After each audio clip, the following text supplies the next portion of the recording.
So today's topic of this webinar is Introduction to Indian Foreign Services, Opportunities and Challenges. Uh, I'm really thankful to Synergy Study Point for providing me this platform and opportunity to interact with new aspirants. And I think this is Indian Foreign Service is the services for which we are very little known about. So I think I will touch upon as many as aspects that I can.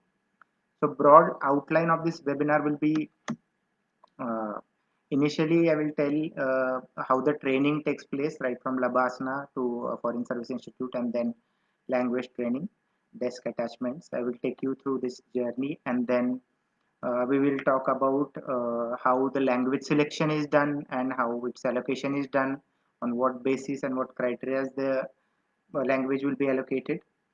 Then we will see the embassy and missions structure as well as divisions, functions, wings, and hierarchy at when you are posted abroad. And when you are posted in India, we will see the hierarchy and the divisions, different divisions, and the work opportunities there. Then we will see what are the opportunities overall that Indian Foreign Services offers and the challenges that Indian Foreign Service officer faces in his entire tenure. So let's begin. So let me start with my introduction. I am Jaipal Manik Dethe. I am from Solapur district of Maharashtra. Uh, my education background is I'm an engineer and then MBA.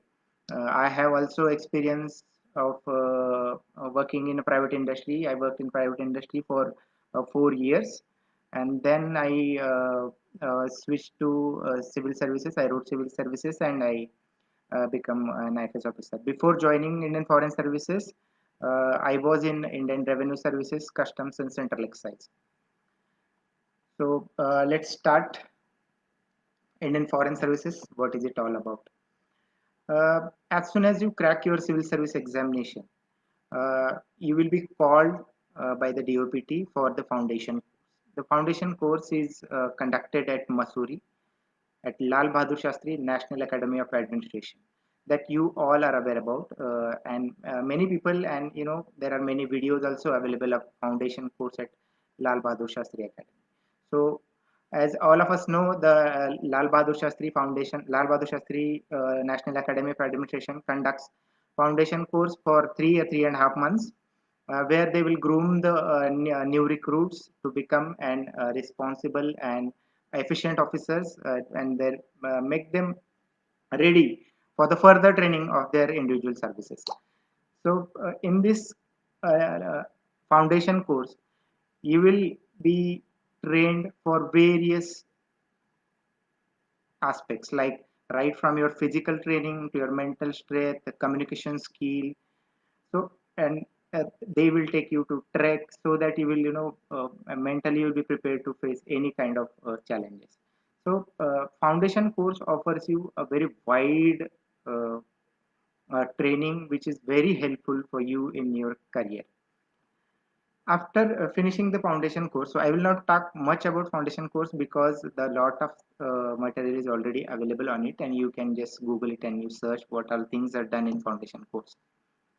So let's talk about foreign service institutes and the training conducted by it. As soon as you finish your foundation course, you have to move or you have to join a foreign service institute which is located at New Delhi.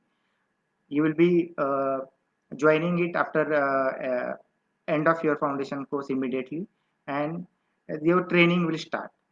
Uh, you in Foreign Service Institute, which is now renamed as Sushma Swaraj Foreign Service Institute, will be they will groom you to become a diplomat. So they will make sure that you are ready as soon as you finish your Foreign Service Institute training. They make sure that you are ready to represent India outside. So my intention to tell you this is that you need not to worry about your regional background, your language background, your educational background. Don't be have any inferiority complex regarding anything because foreign service institutes take all the necessary steps to groom you and to make you a good diplomat that can represent India outside. So let us see how Foreign Service Institute conducts training. Uh, Broadly, FSI, I will shortly call it as FSI henceforth. Broadly, FSI divides training into, FSI training is divided into like classroom sessions, then different kind of attachments and visits, simulations, interactions with other diplomats, meetings with, you will get the opportunity to meet the president, vice president, foreign secretary, external affairs ministers, and there are some sports and cultural events. So this way the foreign service institutes conducts your training. In classroom sessions you will have different kind of sessions, including uh, making you aware about the ministry and functioning of the ministry, different divisions in the ministry. Then international relations, for instance, there will be different lectures on India, Pakistan, India, China, India, America, bilateral relations. And there will be a different experts who will be coming and teaching you and telling you regarding how the multilateral diplomacy works. So bilateral, multilateral relations will be taught in the episode. Then there will be some lectures on international law and emerging issues, and you will also have communication skill lectures where you can choose either of Hindi or English. If you think you are weak in English, you can choose, you can go for English and you can improve your English. Option is available actually. When we were in FSI, it was voluntary, but now uh, I don't know. I think it's still voluntary. And the people from South India who are less knowledge of Hindi, they can always go for Hindi and increase their language skills. Then in FSI in classroom sessions, you will also learn many things like dressing etiquettes, timing etiquettes, and culinary diplomacy. You will also get the opportunity to learn eminent ambassadors. Like when I was in FSI, I got an opportunity to attend the session of almost all P5 countries ambassadors who are posted at India, except China. Rest of the ambassadors had addressed. Uh, this is how the classroom sessions of Foreign Service Institute will be conducted.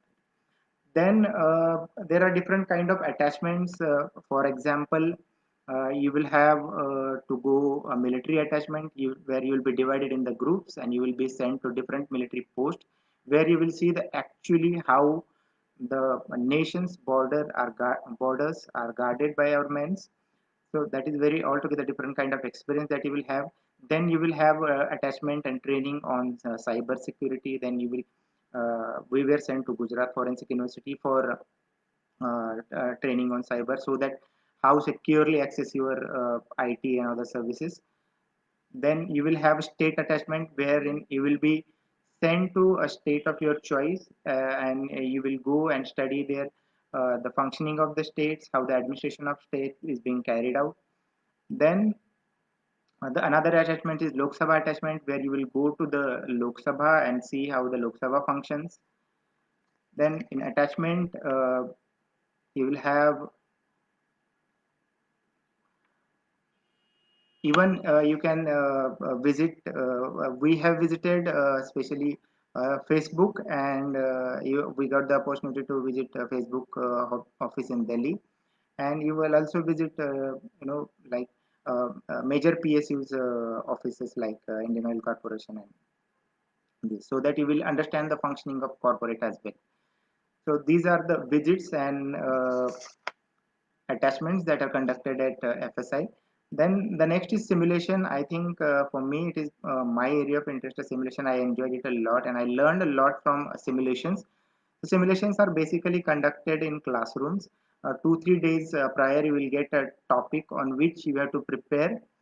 The entire batch of officers will be divided into the group, and the topic will be given, like for instance United Nations kind of resolution. I have imaginary topic I will share, like for example a yoga day, like making 21st June as a yoga day. The proposal and the resolution for the vote will be kept in front of United Nations. Then the one group of officer will play role of United Nations. Some officers will play represent India. Then some officers will represent some other group of countries.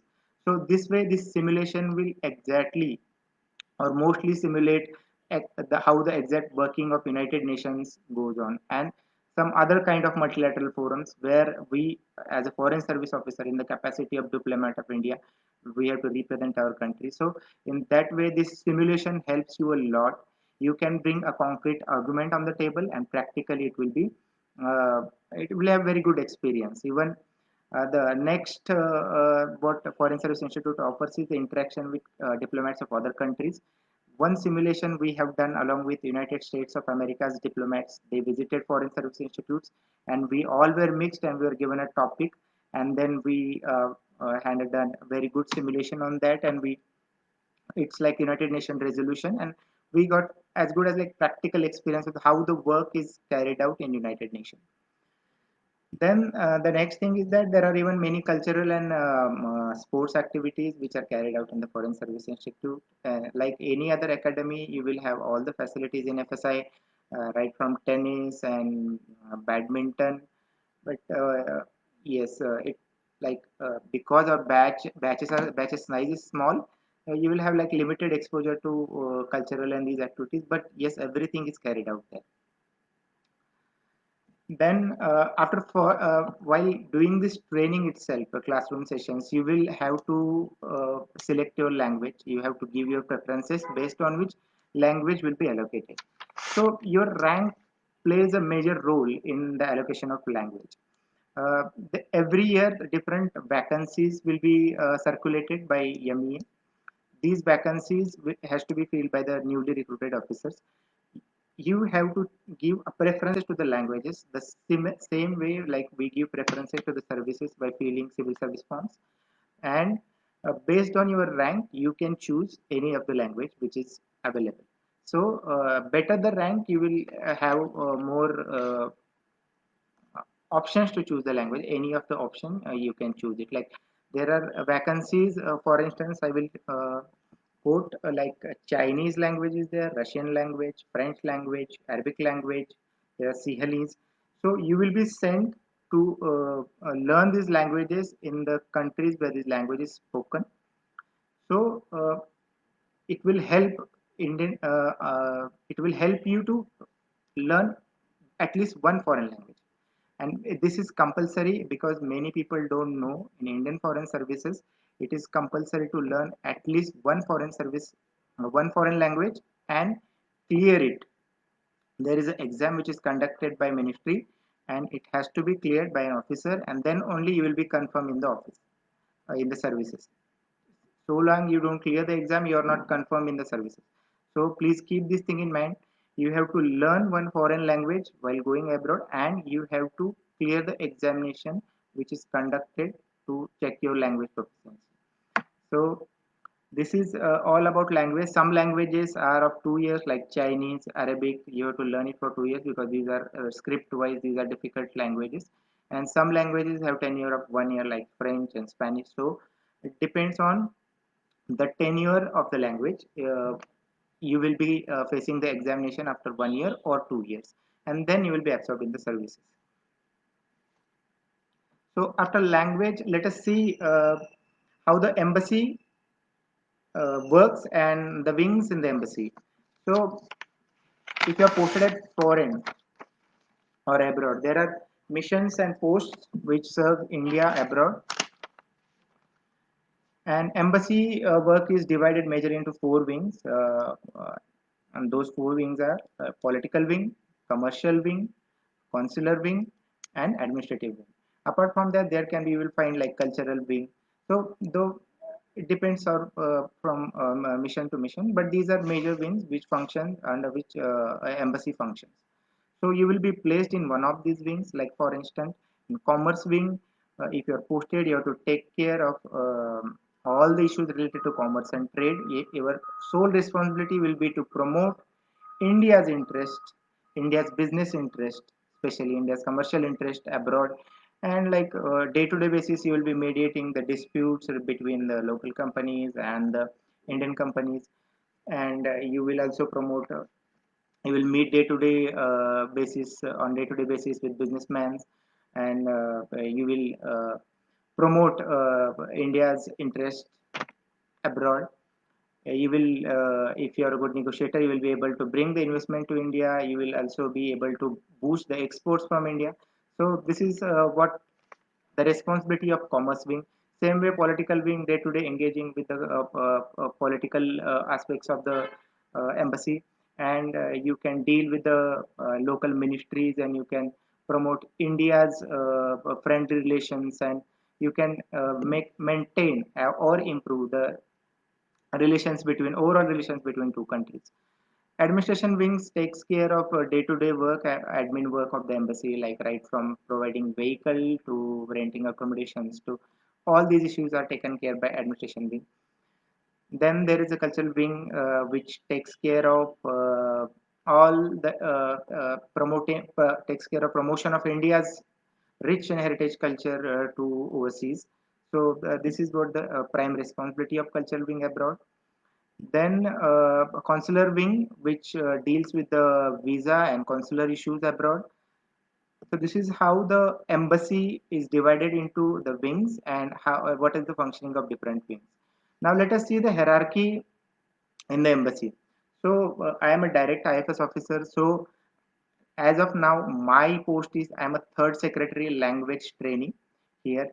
As soon as I clear the exam, I become a second secretary.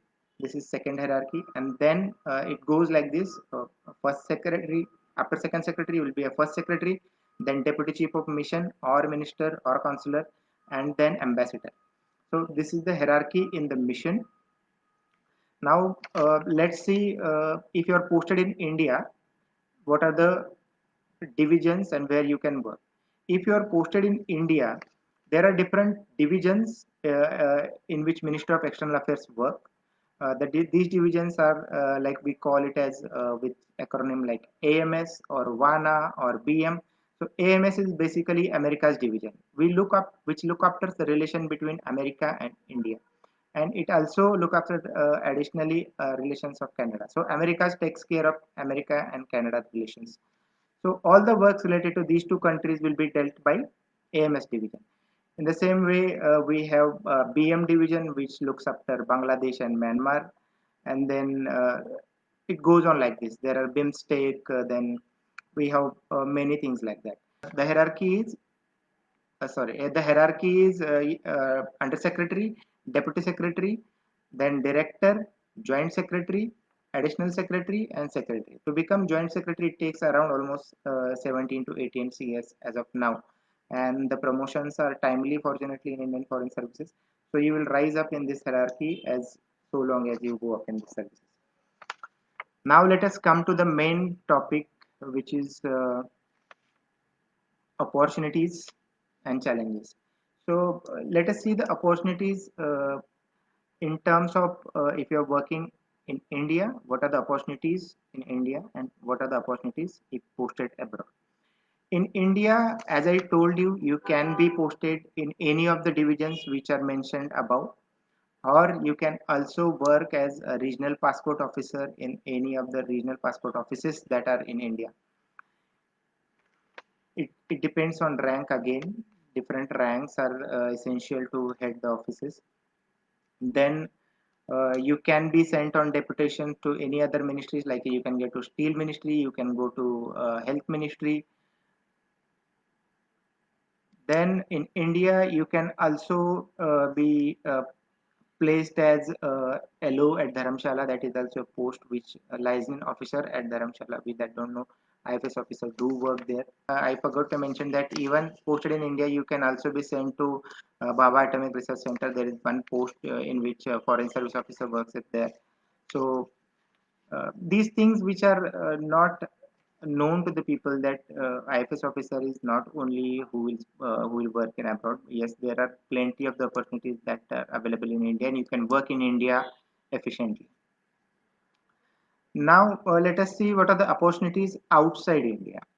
So if you are posted outside India, as I told you, in embassies there are different departments in the embassy, wings in the embassy. Sorry, and these wings are headed by first secretary or sometimes second secretary, and these wings you will be placed in one of these wings. So this is opportunity in embassy. You can also, if you Google, you will see that. There are many permanent missions. We have permanent mission of India, and where you can be placed as a diplomat and you can work there. You can also work in World Trade Organization, Indian Monetary Funds, World Banks, etc. So plenty of like wide varieties of tasks that you will get the opportunity to work if you are posted abroad.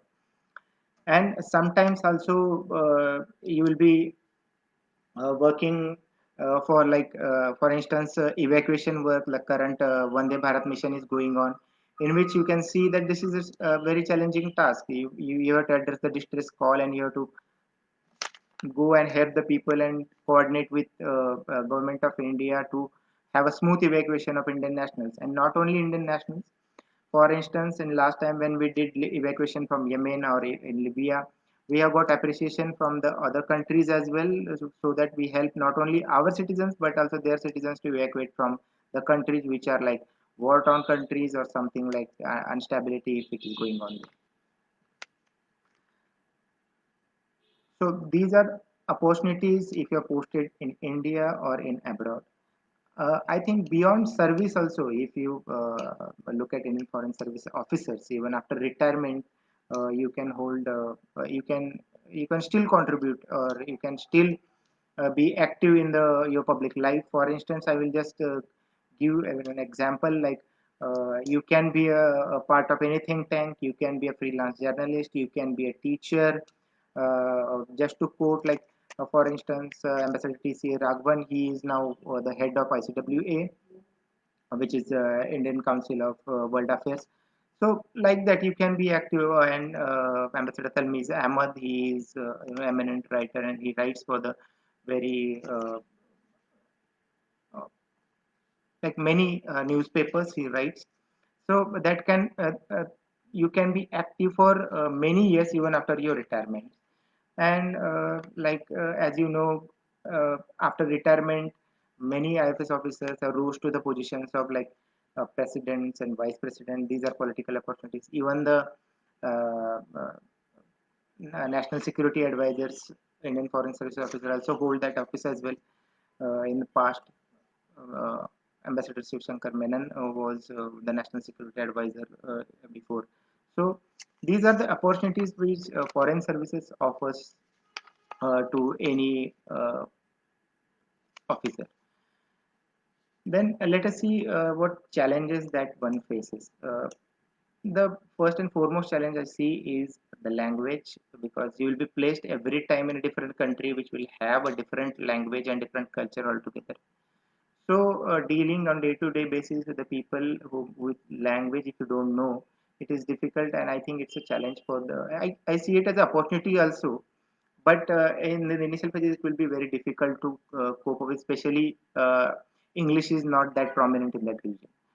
Then another is difficult work environment. For instance, if you are posted in countries like China or Pakistan or any other country where the work environment it's like it will be difficult work environment for you. So like that you can say this is one of the challenge. And you have to deal with the like a day-to-day basis. You are dealing with the local ministries and the government of India. You are mediating the many things. So your failure, you have to set back. You have to accept those failures, and you have to go ahead with that. This is another challenge.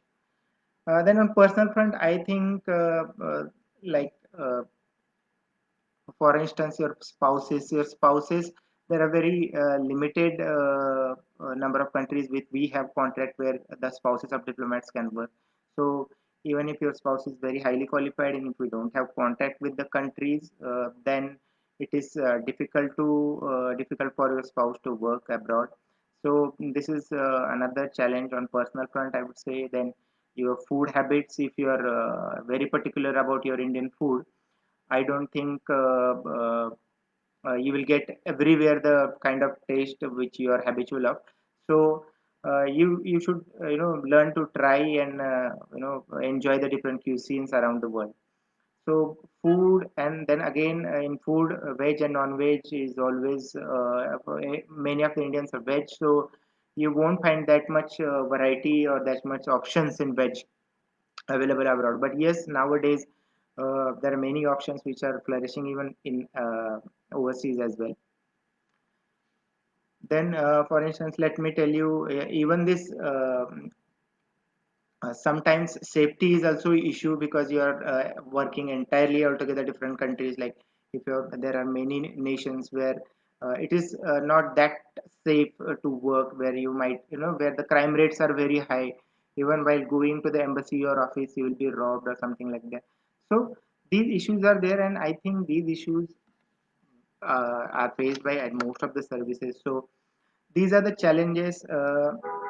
If you are homesick, you have to stay away from the home. Like now, because of this corona, all international flights are suspended, and I think the foreign service officers are, like including me, we are stuck at our post and missions. Like since 1.5 year, I didn't go home. So if you are homesick, so I think it will be a big challenge for you to maintain yourself here.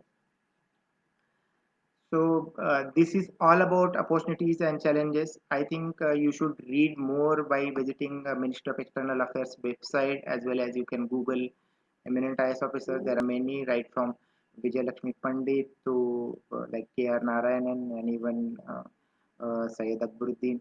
So these are very eminent IFS officers who have made our country proud. Uh, I think this is what I have with to share with you.